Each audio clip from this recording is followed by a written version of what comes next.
Ano ang ibig sabihin ng Juan Kapitulo 20:17? Si Jesus bilang Diyos na nagkatawang tao, nasa kaanyuang tao ayon sa Juan Kapitulo 1:1-3, 14, 18 at Filipos Kapitulo 2:5-11 ay kinikilala niya ang kanyang Diyos Ama bilang Diyos niya.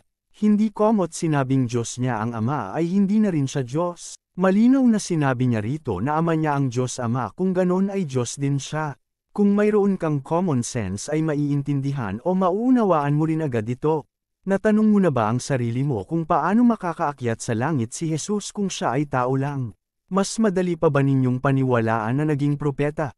Sugo at anghel daw ang founder ng isang bulang relihiyon na tinataglang noong 1914, kaysa, paniwalaan ninyong si Jesus ay Diyos na malinaw at maliwanag na pinapahayag sa Biblia.